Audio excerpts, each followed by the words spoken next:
All right, all right. Welcome back, everybody. Good morning. If you are in the Philippines, good evening here in New York, good afternoon, and good middle of the night if you chose to join us from Europe or Africa. Welcome, welcome, welcome. We're very glad to have you back. I thought this is our, at least here in New York, our final session of Friday. So I thought we could take a moment and stretch. So choose whatever body part of yours really needs to be stretched. And I'm going to go on gallery view and see what we all look like. Ah, it's good. Ooh, Jan's body does not need to be stretched. I can tell. All right. Oh, wonderful. Great. It is wonderful to be here with you. This morning, we have the pleasure of being joined by PETA, Control plus Shift, Changing Narratives, Reclaiming and Reshaping Stories of the Filipino People. And without further ado, I am going to turn it over to J-mee, Jessie, and Joseph. Hello, everyone. Yes, okay. Hello. Hello. Hello. Great. Thank you for Hello. being Hello, here. everyone. Magandang Hello. umaga. Hello. Okay, let's do some Hello. vocalization first. All right. So while I share, good morning from the Philippines, and good evening. We would like to thank the Eastside Institute for the opportunity to share our prototyping work on narrative change through Theater for Development. I am J-mee Katanyeg. I am a playwright, actor, and dramaturg trained in theater organizing, production work, facilitating and designing curriculum for children and young people's theater, as well as writing for performance workshops. And I am also the artistic director of PETA's Control Shift, Changing Narratives Project. With me are Joseph Curbilla and Jessie Villabrille. Say hi. Hi, good Hello. morning and good Yeah. Morning. evening. Good morning, good evening. Yes, you'll get to know them better later as they share how they reclaim and reshape stories of the Filipino people through theater. Joseph, Jessie, and I are artist teachers, youth and community-based creative partners of the Philippine Educational Theater Association, or PETA. Now I will share the screen. Yes. So before we discuss with you PETA's flagship narrative change project title Controlled Shift, let me first introduce to you PETA and our journey in reclaiming and reshaping stories of the Filipino people. All right. So we are PETA, or Philippine Educational Theater Association. So PETA is almost 60 years old. We are on our 57th year of transforming lives through theater. Since it was founded by Cecil Guidote Alvarez in 1967, PETA pursued a vision of a national theater that is integral in the development of people and society, a theater for the nation. In the 1970s to the 80s, martial law was declared by our former dictator, Ferdinand Marcos. And with this, it inspired us uh, through performance, education, and partnerships. With this, the social conditions and political climate of during the martial law era sharpened the people-based theater aesthetics of PETA. It inspired us to use the power of theater as a means of using plays for people's empowerment and development, especially of the most disadvantaged sectors of society and those in the margins. So for the next 5 decades, that's what we did with our core competencies, which are the performance, education, and partnerships. We aim to imagine this theater that would take root in the communities, schools, in the hope of realizing the people's potential and the artistry and creativity of the Filipino. For 57 years, we use theater for development, a culture-based approach in promoting human rights, children's rights, gender and women's rights, environment, and others, enhancing the creative participation and expression of the disenfranchised towards empowerment.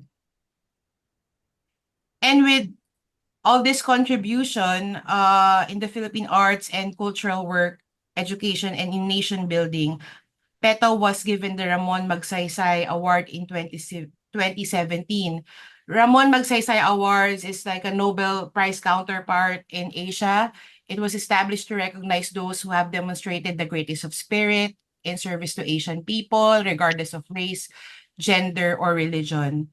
This award has solidified PETA's role as a transformative force in the arts, using theater as a medium to bridge divides, promote understanding, and drive social change across the Philippines and hopefully beyond. And yeah, the story continues.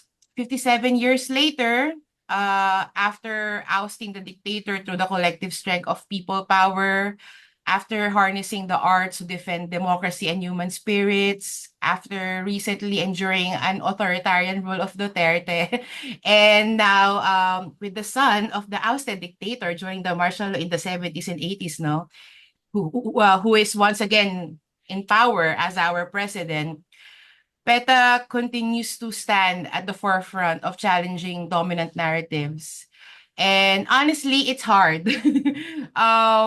Because after so many years, 57 years later, we are back in an era of nostalgic populism, post-pandemic, with the growing epidemic of apathy and othering, the rise of ethnopopulist support, and after years of hard work, I mean, even beyond the Philippines, even us here inside the Zoom gathering, human rights is still under threat, and Philippine democracy is in crisis with fabricated myths and lies as the dominant narrative.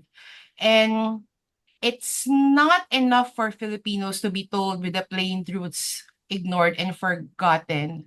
It's hard now to teach or send messages that it's in black and white or it should be hard truth. It's kind of hard right now. And it's kind of frustrating because, you know, all of us here are doing the work and have been doing the work.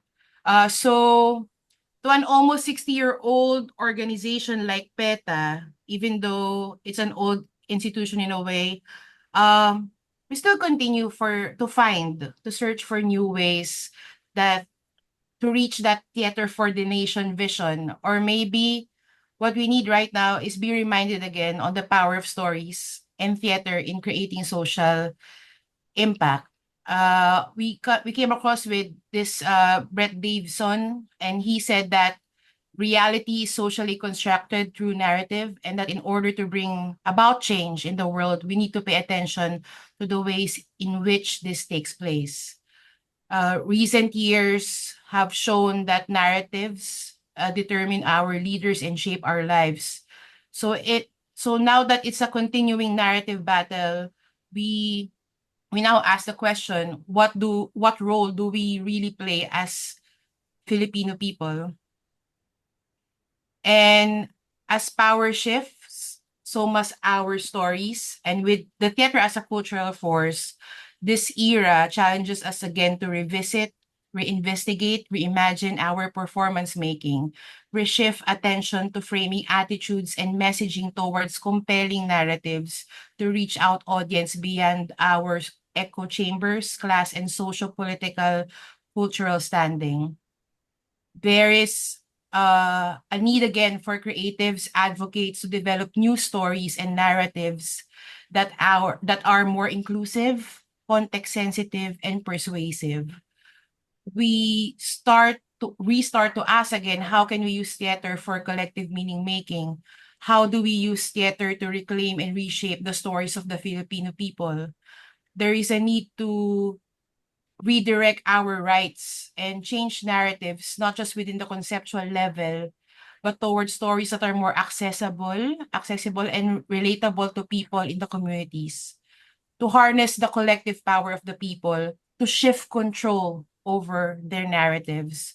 So last year, in partnership with PETA Lingap Sining program, Lingap is, in English, is it care? Yeah, like or healing and stuff, and sining is Nurturing. hearts. Nurturing, yeah. So Lingap is nurturing. Thank you, Ate Gail, our program director of Lingap Sining. So it's a creative campaign that aims to promote a culture of safety and resilience in Philippine communities. So PETA Lingap Sining program, we started the PETA Control Shift Changing Narratives Live. It's a bold new collection of performances that puts a spotlight on the theme of narrative change. And here's a sneak peek of our project, which was launched earlier this year. Okay, I'm gonna play it now.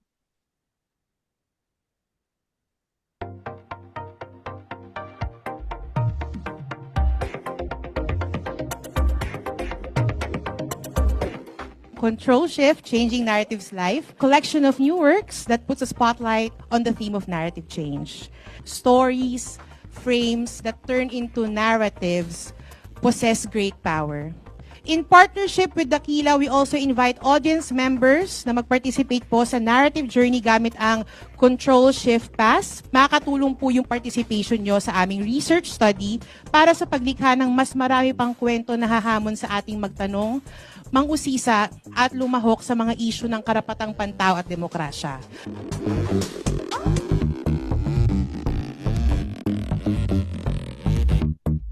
Yeah, so I said something there in Filipino.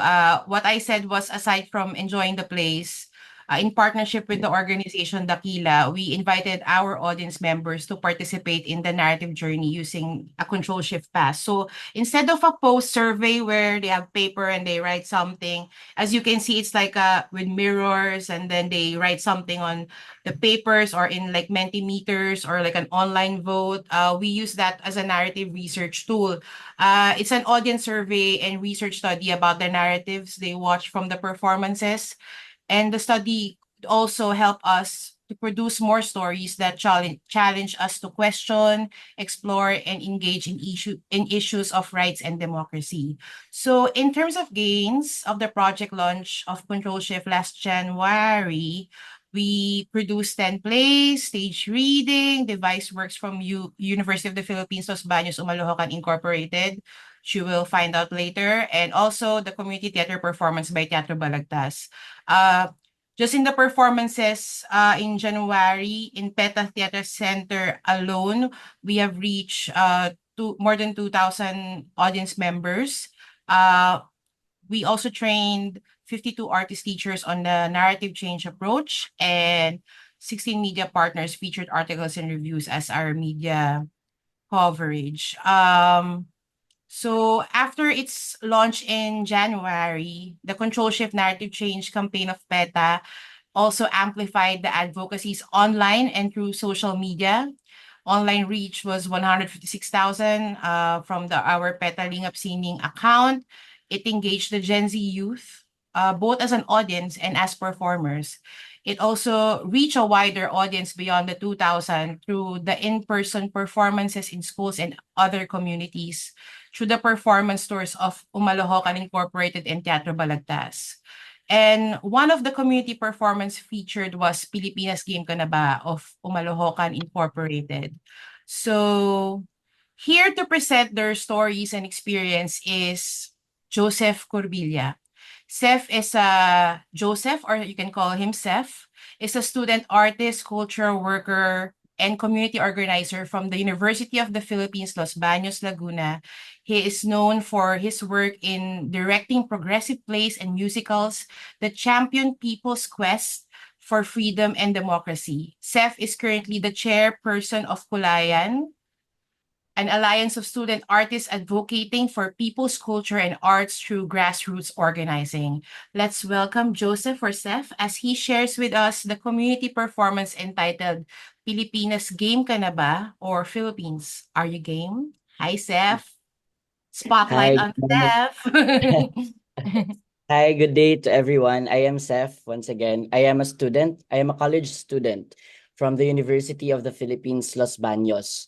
So Los Baños is in the southern Tagalog region. It is 3 hours away from the capital city of Manila. in the Philippines. So to start, hi, I am Seth of Umalohokan Incorporated. Umalohokan Incorporated is a theater group in the University of the Philippines, Los Baños, established during martial law of Ferdinand Marcos Sr. in 1977. We are a cultural mass organization in our quest for democracy and in the interest of the Filipino people. It is known for presenting various forms of art to discuss social issues, raise awareness, organize and mobilize people, particularly the Filipino youth or the students in the University of the Philippines, Los Baños. We aim to serve and showcase art from the Filipino people to the Filipino people. So we study the current situation in our society, and then we get stories from communities, from our campus to nearby communities here in Los Baños. So throughout the 47 years since our establishment, Umalohokan Incorporated has produced a range of theater plays that highlight current social issues. From the different administrations from Marcos Sr. before to Marcos Jr. today, we have produced theater plays that highlight current social issues. One of our annual theater productions is Nawawala. It is a series of one-act plays. And in 2022, we staged Pilipinas Game Ka Na Ba, which is a devised theater play, and which is the play which we staged recently together with Philippine Educational Theater Association. The play seeks to present the experiences and stories of the Filipino families during the height of the war on drugs by Duterte. So Pilipinas Game Ka Na Ba is a devised performance of our group, written by our members, Kyle Saldonido, and directed by Kobe Billones. We are all students from the University of the Philippines, Los Baños, so it is a Filipino youth or student-led initiative, with guidance, of course, from Philippine Educational Theater Association, or PETA, Director Ian Segarra. It revolves around an unforeseen disaster that turns into a festive day in the town of Bayan Pinapili into a chaos as they wake up in a mysterious play. To live, they must beat a series of childhood games, each with a dark twist. So it was our first time to explore gamified theater through the guidance of PETA. So it addresses the violence and injustices caused by the war on drugs and calls for accountability for the Marcos Duterte administration to give justice to the countless victims of extrajudicial killings. So to add more context, next slide, please. This year, our campaign continued with Control Shift, changing narratives, reclaiming and reshaping stories of the Filipino people, wherein we discussed issues on human rights and democracy advocacy. In 2016, President Rodrigo Duterte from the Davao region was elected as president, and one of his campaigns was to end the issue or the struggle of the Filipino people in with drug addiction. And he campaigned for a war on drugs. It was a deadly war on drugs wherein thousands of extrajudicial killings was done and many were victims. One of the largest victims of Duterte's extrajudicial killings was the National Capital Region and our region, Calabarzon. In May 2021, nine human rights defenders from the Southern Tagalog region were killed due to Duterte's extrajudicial killings. And now, years later, with a new administration, with Ferdinand Marcos Jr., the stories of EJK victims is slowly being erased. Justice has not been met yet, and until now, a de facto martial law by the Marcos Jr. administration is being done through the anti-terror law. And through that, we aim to reclaim the stories of the victims of extrajudicial killings so that their stories will not be erased, and we bring it again to the Filipino people so that justice will be served, especially now wherein the International Criminal Court has opened for investigation during Duterte's extrajudicial killings. Fake news is rampant. The stories are being silenced. So we have our goal as theater actors, as performers, as artists, we have the goal to reclaim and reshape that narrative, reclaim the stories of extrajudicial killings victims, and bring it to a wider demographics of the Filipino people.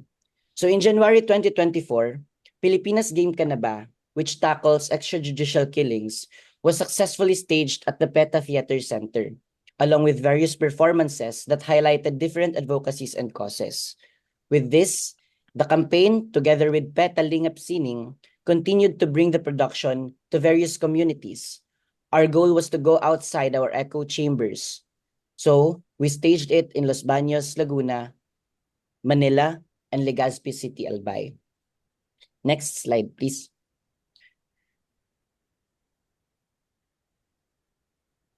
Together with PETA, our goal was to echo the voices of the unheard and to join the initiative to initiate conversations, open up minds, and spark imaginations. We aim to foster discussions, especially with the Filipino youth, surrounding the pressing issues, paving the way for collective solutions. So, where did we do it? Again, our goal was to go outside our echo chamber, which is in Los Baños. Los Baños is a town in Laguna province in the Philippines. So as we can see in the map, we went outside our echo chambers and we brought our stories to different areas in Luzon. From PETA Theater Center in Quezon City, National Capital Region, until Legazpi City, Albay, wherein we joined a theater festival. There we staged the play and initiated conversations again about the extrajudicial killings. Next, please. So outside the on-ground performances, after staging it in various areas in Luzon, we amplified the story online through online amplification initiatives, publication materials, infographics, and continuing the discussion and narrative change making in online spaces. So we had prompts, different activities. Since our play was gamified, we also applied gamified media in online spaces. So next, please. So now, the question is, did we really achieve our goal to go outside our echo chambers? And actually, yes. Through the help of PETA, we reached 3,000 audience mobilized from Los Baños, Laguna until the different provinces in Luzon. Here, we partnered with different institutions, first of which is the Department of Education, which is the institution for education sector in the Philippines. We partnered with several high school students, high schools from private schools until public schools here in Los Baños, so that they can watch and be part of the narrative change making. High school students, college students, and nearby communities here in Los Baños were able to watch and be part of the discussion in Pilipinas Game Ka Na Ba. We also expanded our alliances and partnerships. We have a strong network of human rights advocates, human rights groups, human rights defenders, from media to different sectors here in Los Baños, Laguna. One of which is Dakila. Dakila is a national group for culture and advocating for the Philippine collective of modern heroes. Outside Los Baños, we also connected with different performing groups such as Sining Banwa, which is from the Bicol region. So with that, we did not only stage a progressive play, but also aimed to continue that narrative through a strong alliance and partnership with human rights groups and even outside our demographics. So online, we had a massive reach, having 1,000 plus additional followers and 50,000 engagements. Through different activities, we reached 320,000 in different online spaces from Facebook, Instagram, and YouTube. It is a really powerful tool because, especially in the Philippines, where trolls are rampant, fake news is rampant, and the narratives online are all fake news and misinformation and disinformation about the current status of the Philippine society. It is important for us to reclaim that space and reshape the online space toward progressive discussions. So there. So with that, as we achieve that goal, we aim to continue that narrative. It didn't end with our play, which is Pilipinas Game Ka Na Ba? But we aim to continue and foster that power of theater towards narrative change making. So from Umalohokan Incorporated, we aim to continue that. From the theater to the streets, I hope that all together from the different parts of the world, we will continue to reclaim and reshape our narratives. Once again, I am Joseph Curbilla from Umalohokan Incorporated, and that is the power of the Filipino youth and people. Seth, maybe would like to show them a sneak peek of your performance. Yes, please.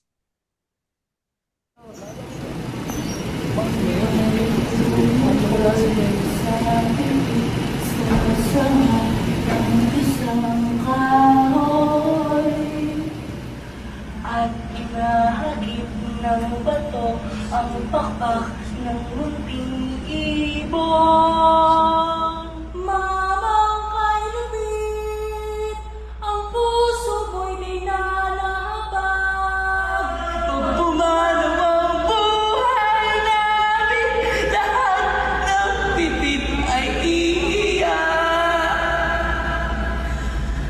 Ang lahat ng pipit ay iiyak.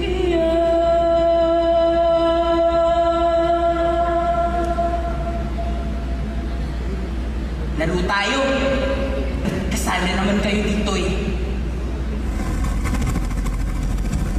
Joseph, can you say something about the song? The song that the character was singing and the last words that he said in the performance? Yes.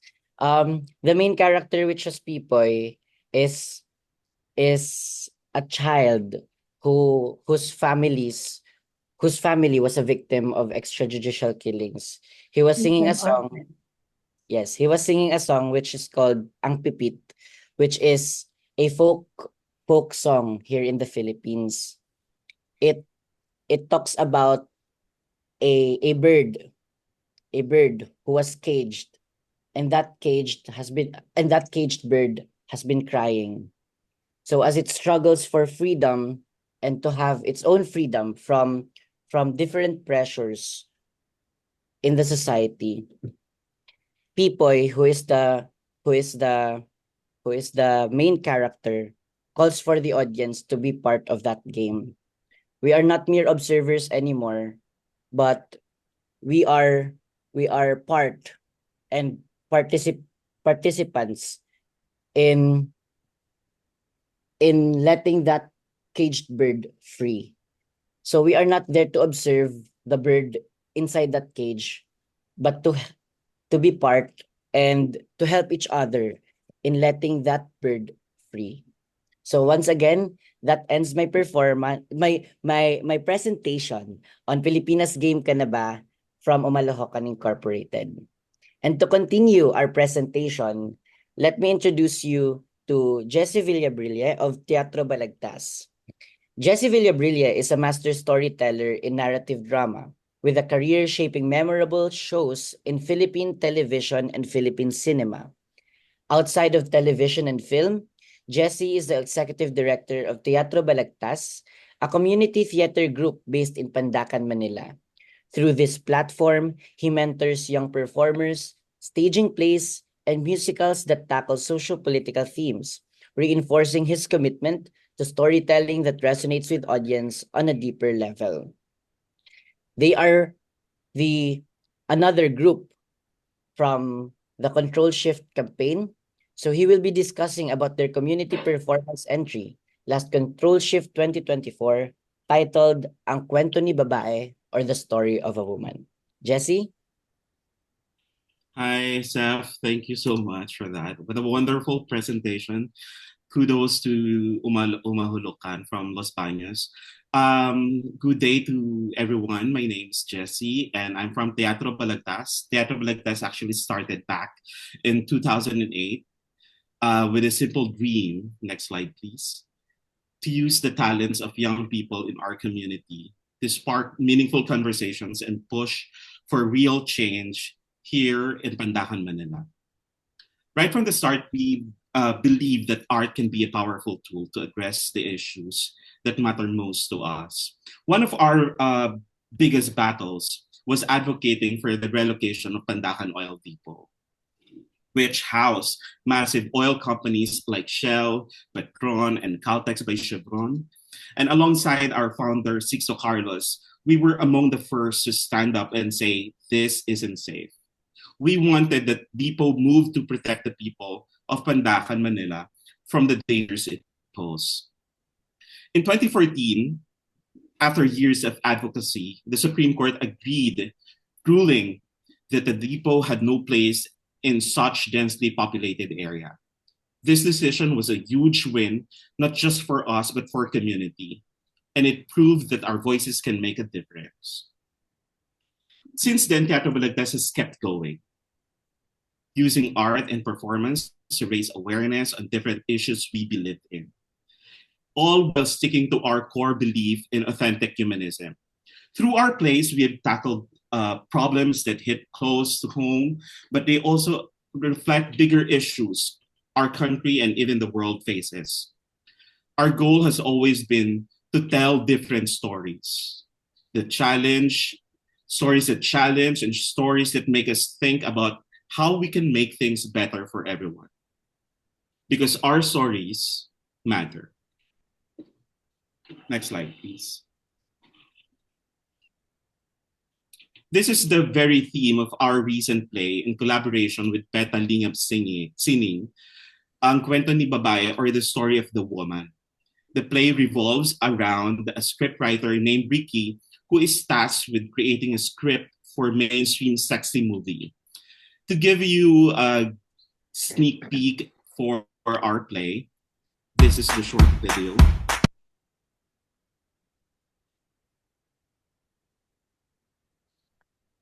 So this one actually marks the final run of the story of the woman with PETA. Go ahead.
So the story of the woman, we actually performed this in different communities in Pandacan, Manila.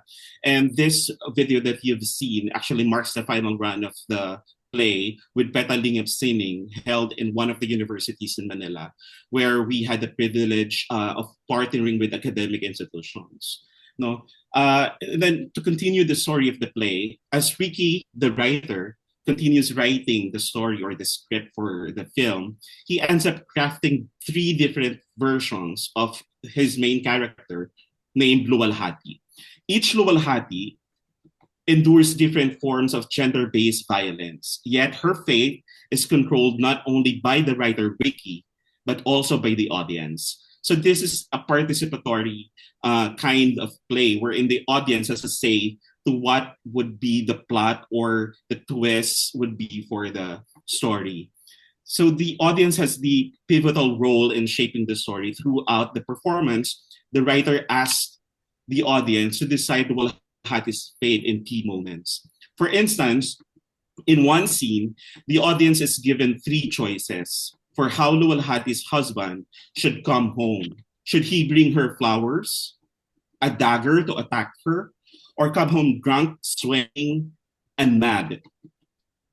What's telling is that in nearly 95% of our performances, the audience chooses the third option. They want the husband to come home drunk and angry. They rarely opt for the husband bringing flowers, simply because there's no conflict in that. And without conflict, there's no drama. It reveals something deeper about us as humans. We're drawn to drama, to tension. And that's what pulls us in many ways. That's what we expect from stories. Next slide, please.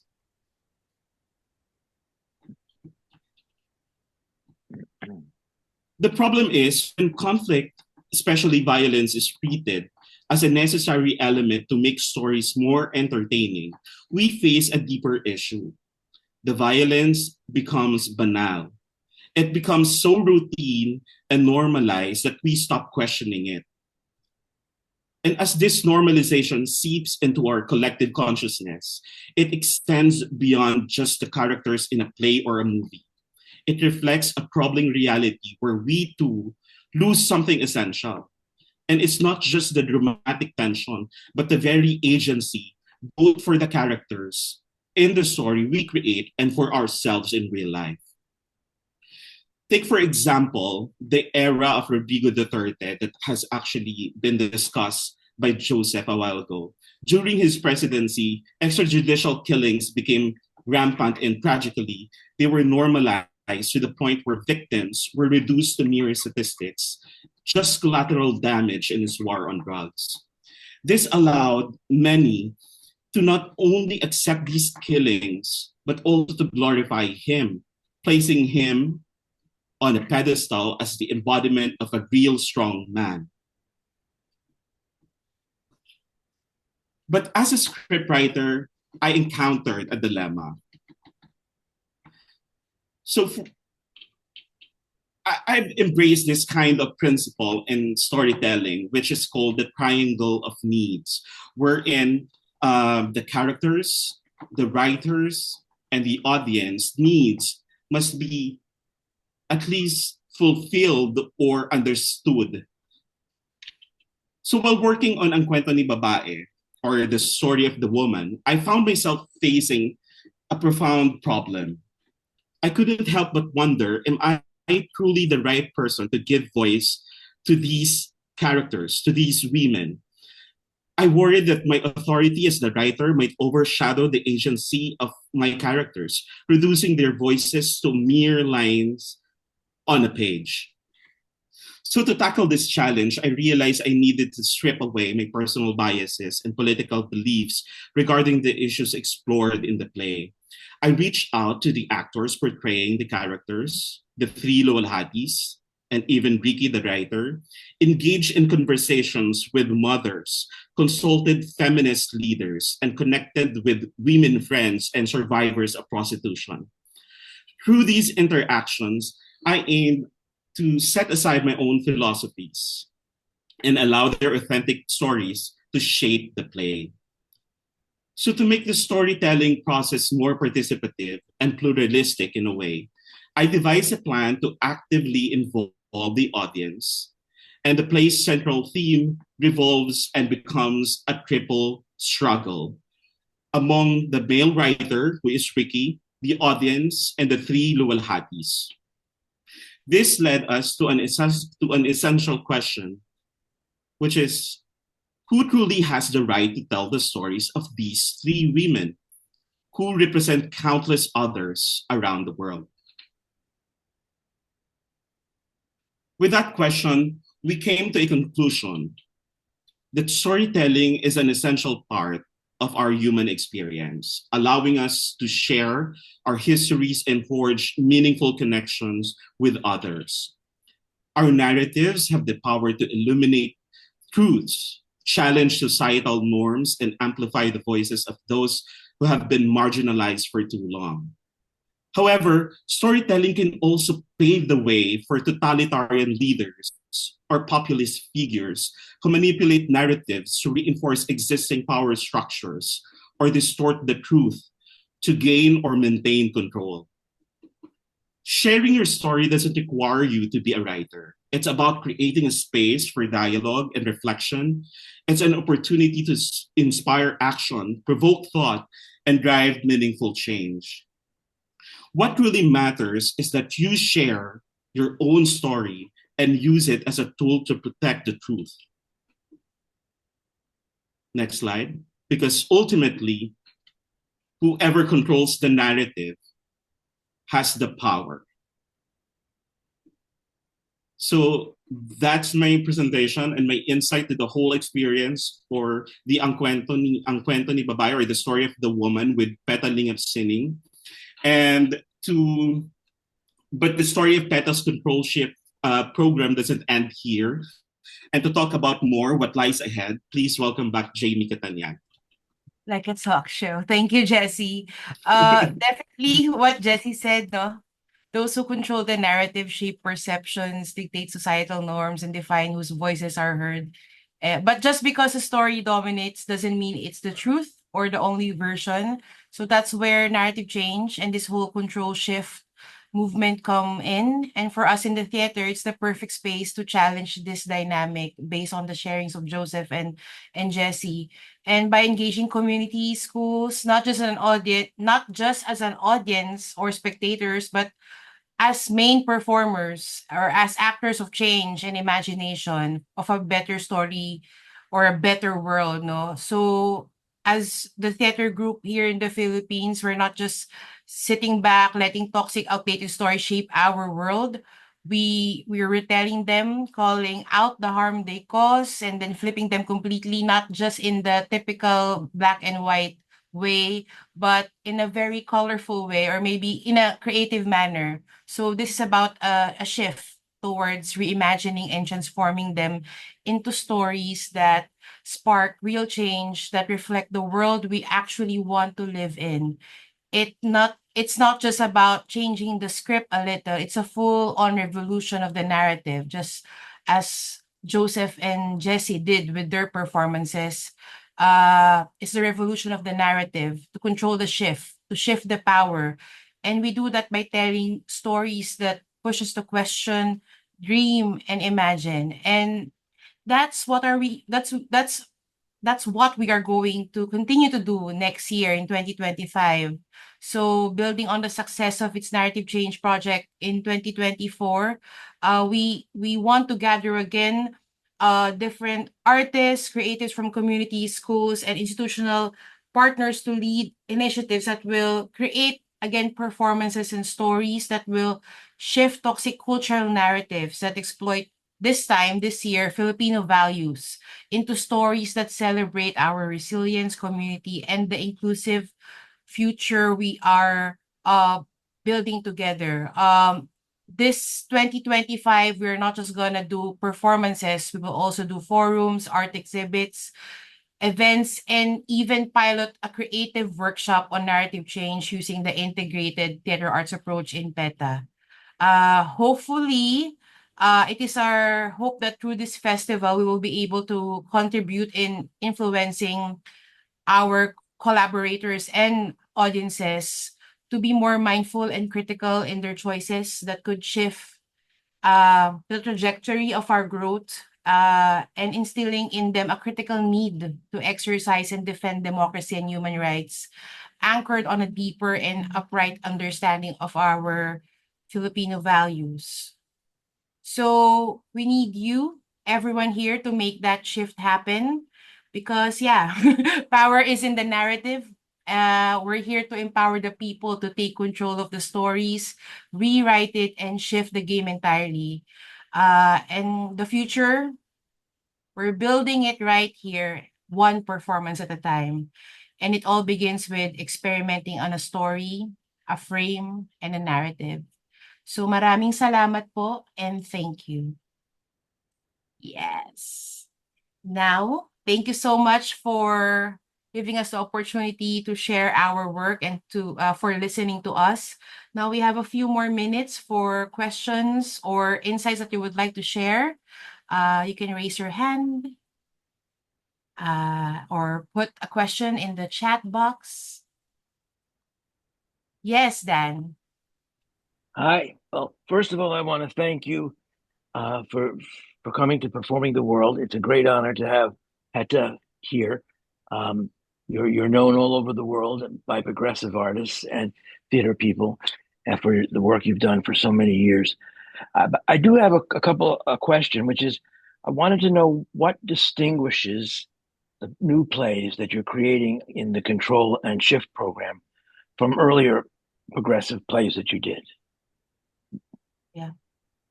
Maybe just to on top of my head right now, because before we've been doing advocacy theater in PETA and also in the communities and school-based partners that we are with.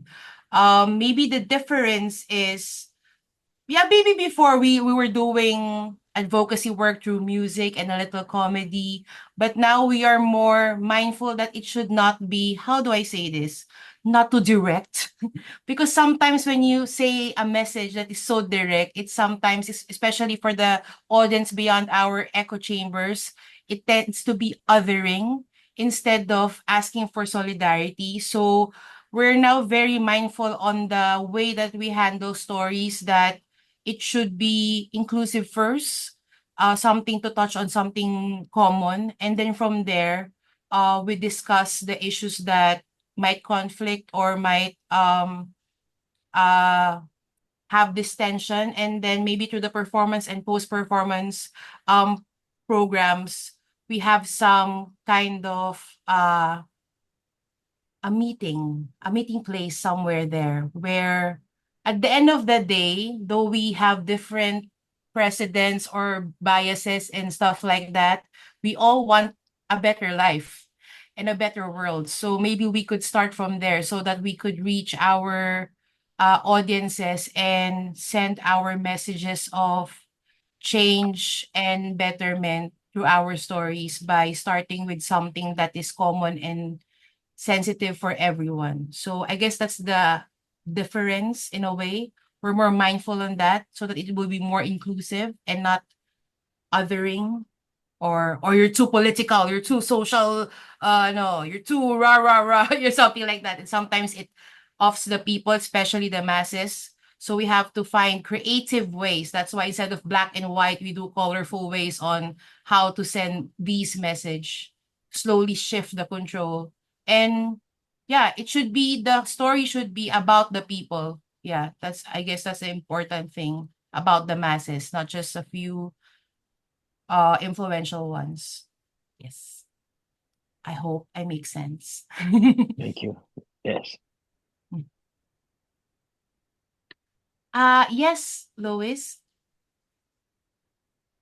Thank you. Thank you for your history, which is continuing and unknown, and that's always exciting. I was wondering what all of you, or any of you, or all of you, learned about people's feelings about the normalization of violence. Yeah. And if That you was could, it's an if you could interesting speak to that. Jessie, Joseph, would you like to share? Since both of your performances plays on the narratives of violence. Yeah. Well, for me, the banality of violence actually came from an inspiration by Hannah Arendt's Banality of Evil, wherein the evil becomes so banal and it becomes so ordinary, where people just accept any kind of evil or violence the society or the government does to them. So, for example, in our case here in the Philippines, when Rodrigo Duterte declared a war against drug addicts and drug lords or some whatnot, it becomes ordinary to see a news every day that there are people being killed almost every day. That it actually the number from 3,000 rose to 18,000, eventually 20 more thousand. And it became so ordinary to us and it became so normal to us that we hear a news that someone from our neighborhood got shot because basically, or maybe he is a drug lord or the drug addict or something like that.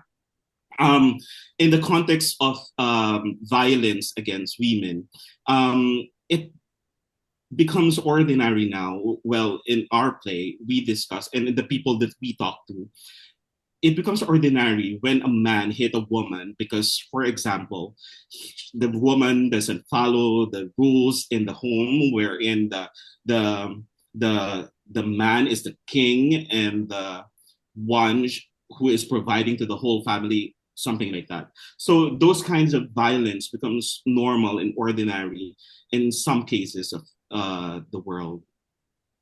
Yeah. Right. Thank you, And Jen. how did the plays and your work, I don't even mean challenge that, but how did you learn how people feel about being shaped that way and relating to it as ordinary? Uh, some well, most of the time, especially during, even though our works before as PETA years before, um, it was kind of something like this is normal. The thing that's what Jessie was saying. Like for women or living like this, they feel that it's normal, and it is only through sometimes in performances that they realize that, hey, you can have that agency to change this. So in terms of feelings, at first it's like normal, that happens. I mean, for some reason we have this thing about martyrdom, or we call it like a masochist thing, maybe because we are colonized for so long by the Spanish, the Americans, and then the Japanese, and then violence has become a powerful tool in terms of getting power, in terms of the government, or in terms of man and woman, in terms of household and domestic. In terms of feelings, tama no, Jessie. I think sometimes there's this kind of feeling that it's normal, and maybe if you change it, maybe the family will be broken. If I fight my husband, the family will be broken. How about my Mm-mm. kids? How about Mm-mm. because whenever you hit a woman or you hurt them violently, verbally or abusively, they will think that solely they will be disempowered. And usually in the Philippines, man has this power to provide. So in terms of economical problems as well, that also is affected in the terms of violence. So that's why it's very important in theater plays, even in TV and films, to show that there is another way, that people who are survivors or victims of violence could have agency, or there are means or ways where they could get help, so that they will be empowered again. Mm. Yeah. Also, And I just want to add one more important thing that I think being discussed around the world right now. We're in prostitution, women prostituting themselves becomes a normal thing, and even other organizations, in a way, this is kind of debatable. Some of you might not agree, but some other people or organizations, even other organizations for women, actually advocate for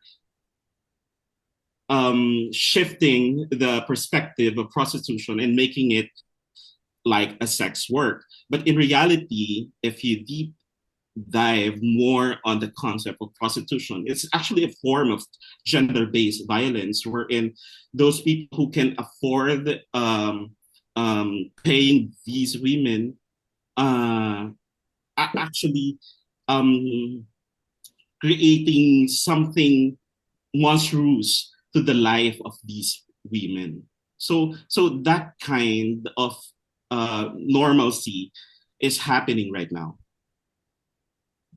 Joseph, would I you like want, to? You were Jamie, I want to add okay. in relation to Lois' question. In PETA, we were forced to join the team processing the experiences of the EJK, the extrajudicial killings, family survivors. So it's not just violence normalized, it's also the fear. So it's not just the victims or the survivors from the family, but it's also the community around them who also had the chilling effect, the numbing effect of Mhm. because of violence. So they fear of expressing their voice. They fear of being so they do not access help from the government because it's a state-sponsored violence.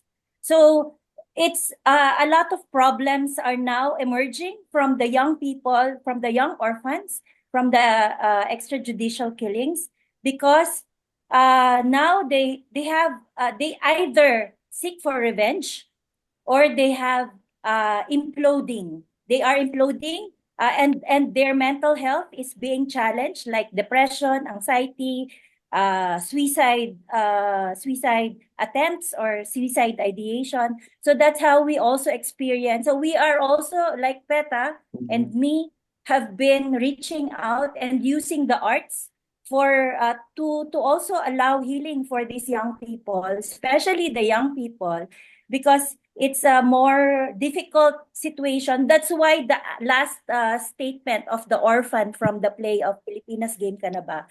It's like, come, join me in this game because you're also part of the game.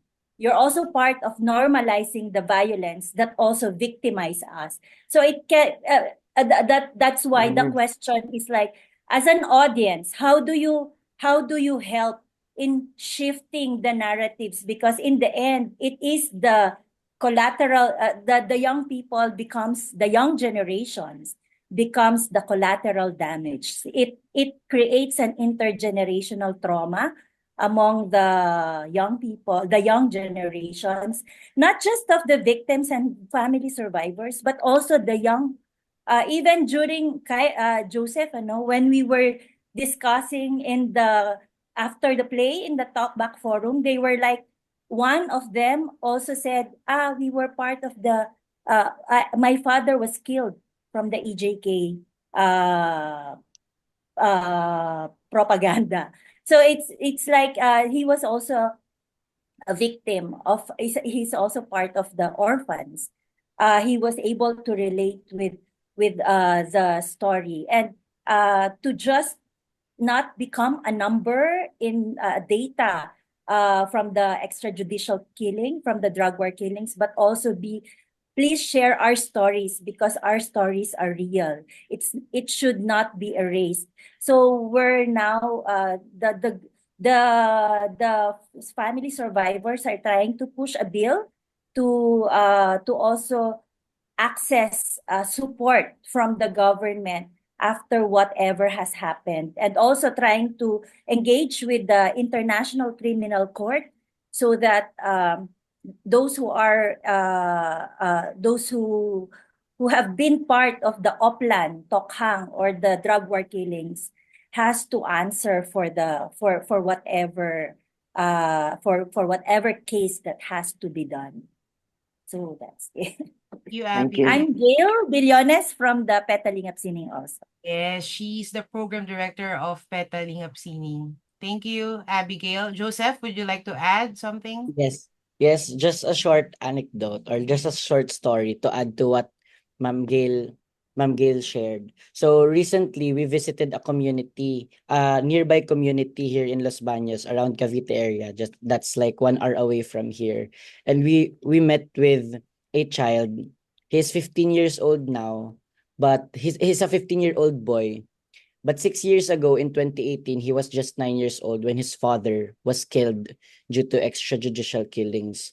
And actually, when asked what he wanted to be when he grows up, he wanted to be part of the police force, the same people who killed his father. So from there, we asked, why do you want to be part of the police force, or why do you want to become a policeman when you grow up? And he said, because because he wanted to change what's happening with the police force. And for him, the only answer was violence, because that was the narrative that he was exposed to, the narrative of violence. Just like what Miss Gail said earlier, not just to the direct victims, but also with their communities. The narrative of violence is rampant, perpetuates. So in our play, that's what we presented. That's what we showed. We didn't like impose to the audience that this is what you should do, but we exposed to the audience that violence begets violence. We let them understand that violence is the response of the victims because of the violence that they experienced firsthand. So if we will not address the root cause, which is the violence that they were exposed to, then the narrative of violence will just continue. It will become a cycle. It will be passed on from generation to generation.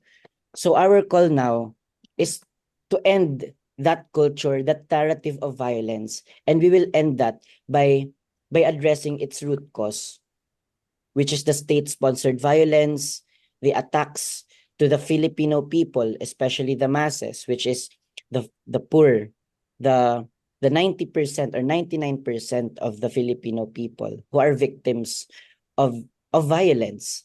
So that is the response. Violence begets violence. And just like what they said, crisis breeds resistance. So it is our duty as artists, as performers with a platform, to let people understand that more victims have thought that violence is the only answer because they are left with no choice. And many of them manifests or shares that they feel like they are left alone in that fight for justice. So once we come together, we help each other, we can create solutions and fight with them so that the narrative of violence will end. The narrative change That the narrative change struggle is could be a systemic thing as large as that, or it could be as simple as like what Ate Gail said. It's a narrative that we tell ourselves. For survivors like these kids of EJK, aside from the systemic changes like for the government to help or provide, it's also through the arts, how could we help these kids or other people who are survivors of violence and other issues, systemic and societal issues that's ingrained in the head, how they view things, how they perceive things. And we believe that stories or art could do something in order to reshape or reclaim that, to help them have agency again. So thank you, Lois, for that question. Thank Do you. you have any more insights or sharings regarding our presentation, or do you have more questions you would like to ask? Or feelings, thoughts about us, the Philippines? Though we have problems, we always laugh and we like to eat and be happy even though there are problems like this. Yes, Joyce, you were raising your hand. You were You're in on- mute. Yeah. Yes? All Okay. right, Joyce. I was wondering if you have a relationship with the Filipino community in the United States or in other parts of the world. Yes, well, I think each of us, aside from we all, I think we believe that every Filipino has a relative in the States, I believe, Yeah. because we are like all over the place. But PETA is in partner, we have lots of members who went overseas and built their own theaters as well. Right, Ate Gail? And we have partners in different parts of the world. In the States, we have this. And then in terms of the Filipino American communities, we know people who are former PETA members who are now in Chicago, the Pintig. It's a Filipino-American theater group. They're gonna have a festival on Filipino-American theater in this October. Yeah, it will start this week. At the Guild, do we still have? And yes, to answer your question, we have partners of communities in different parts of the world. Yes. Yeah.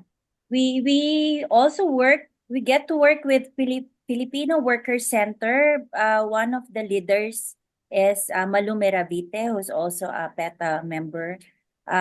Next year, in November 2025, we are being invited at the Harvard University for the Asia Center program. Hopefully, we can also share what we do in our work in terms of community mental health and psychosocial support and the narrative change campaign. Joyce. Anne Green. Hi. Hi, thank you so much for everything you do. I was wondering if all your work, what kind of if there's any kind of repression against your work in the Philippines, given that some of the work has been done under martial law and under dictatorships, what kind of repressive responses you've been dealing with? It's a good thing that PETA is an old theater company and already an institution in the Philippines. So we work with the Department of Education, Philippine Commission for Culture and the Arts. We are able to navigate the development and civic and political engagement with fellow theater companies, fellow creatives. So far, we have not been repressed in PETA. But of course, Jessie, I'm not sure, and Joseph, because Joseph, they are the most active bunch. So but PETA, we are able to get away with it because we already gathered a lot of support from many institutions and agencies, even in government. So that's why we also try to work with the community theater group and university-based theater group so that they also have a nurturing collective. We're trying to organize creatives also from around the Philippines so that we also have the plot twist. We call it, it's so that we can also have a collective that also protects and safeguards the other creatives that we are trying to engage with. Jessie or yourself? Repression? Go, Seth. Yes, I just would like to share, since our group works closely with different organizations, especially mass-based organizations, we go to the streets to perform during mobilizations. So we are really exposed into that kind of communities and demographics. So actually we experience repressions in many of its forms, and especially one is campus militarization. Here in our campus, yes, there is heightened presence of the military and the police, and sometimes we experience surveillance during our rehearsals, during the production of our plays. Sometimes we experience surveillance from military and state forces. But the most baby steps that they do for repression is by limiting the resources that they are offering to us. For example, funding, or the spaces offered, or the platform for us to perform progressive plays. That is what they do. They limit the budget. There is heightened budget cuts all over the University of the Philippines system and other state universities. So those are their ways of repressing progressive stories and the stories that we do. That's why we are really grateful to our networks who continuously help us to successfully stage our plays, especially through the help of PETA, or the Philippine Educational Theater Association, for us to bring that platform to a wider demographics.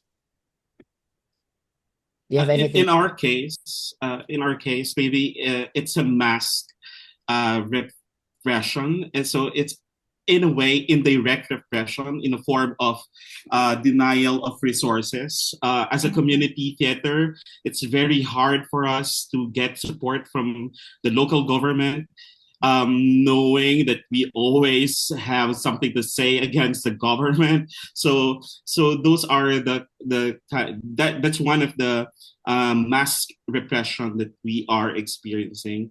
And way back in 2016, when we actually first made a musical about extrajudicial killings, we received again another indirect kind of repression, not from the government, but from the people who support the government, wherein these people kept on threatening us and posting our pictures and somewhat of commenting us, wishing us bad and cursing us, something like that, and even sending us emails and messages just to stop us from doing the play about extrajudicial killing way back in 2016 and 17. Yeah. So like as Ati Gail said in the chat, like PETA and the others, we find ways. So since we are in a creative job, we find ways to mask it like a Trojan horse, like through workshops about community building, and then secretly or underlying the stories, we put those things of criticizing the government and the systemic issues that we have in the society. So it could be as creative as that. But yeah, sometimes even PETA, it's not being we're not a national theater where we are funded by the government. We find ways of funding and working with other groups so that we could have resources in order to do our creative work and theater for development work.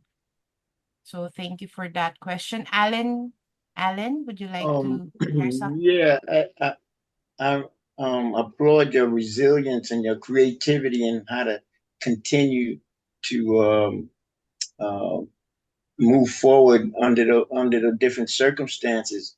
And I was also very moved by your ability to not be in the progression of your work, to not be like so dogmatic. So like you was mentioning earlier, Jessie, one of you said that you question yourself as to, am I the one that should be telling these stories about these women? And you made a move to do something about that. I know you probably had a direction that you originally thought, but as you did it, it seemed as though you were open to be informed by what you were doing and maybe by others. So I thought that was very nice that you moved from this straight blinded location into being more open. Because very often, folks say, this is what I'm doing and I'm going forward no matter what. And it's nice how Jessie, when he was sharing, that power as a storyteller, as the main storyteller, the main voice, using the play of women, how he used the form theater like Jessie, right? Use the form theater to democratize the storytelling of this story so that he was not the only voice or the main powerful man writer who will continue this narrative of these women. So yeah, that was very interesting, Jessie, and very and in the empowering. process, I also use that struggle to make it be the central theme of the play, wherein the struggle of these three people in the story of the woman. The other part is the participation of the audience, determining how the plot thickened or or ended or whatever. That I thought that was cool. Yeah. Thank you. And these efforts, we all know that they've been these forum theater, these stories of change have been happening since in time immemorial, but we have to keep on doing them and finding new ways on how to do them so that we could use the stories to really change and empower people through our stories, through these tools. So it's important to continue and keep on finding ways on how to make things better in our work as artist activists. So thank you for that, Alan. We are also doing research as part of our work now, because the narratives of, especially of the young, the Gen Z and the young millennials, have new narratives, have shifted shifted narratives. So we want to know those narratives so we can also engage with them properly, and hopefully more participation. And we realize also using participatory theater or the process theater, even forum theater, also help in the audience feeling that they are part of, as an endorser of the advocacy, or even contributor in the advocacy, and also engaging them towards the online platform.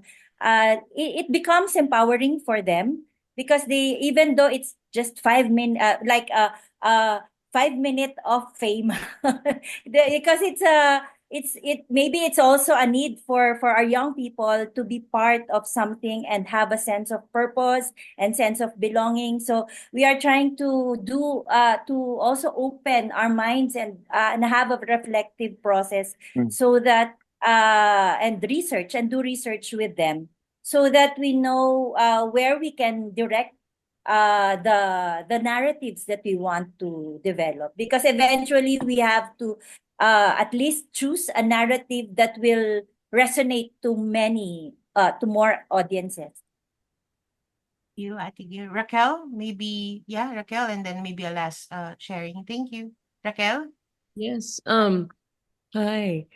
Wonderful work. And I'm curious, and I think this may have been in some of what was said earlier, but where or how are people invited, or are they invited to give their stories as the baseline of the forum theater, or what are the contexts in which they get to share their stories and have them played with? Do you do that in some context?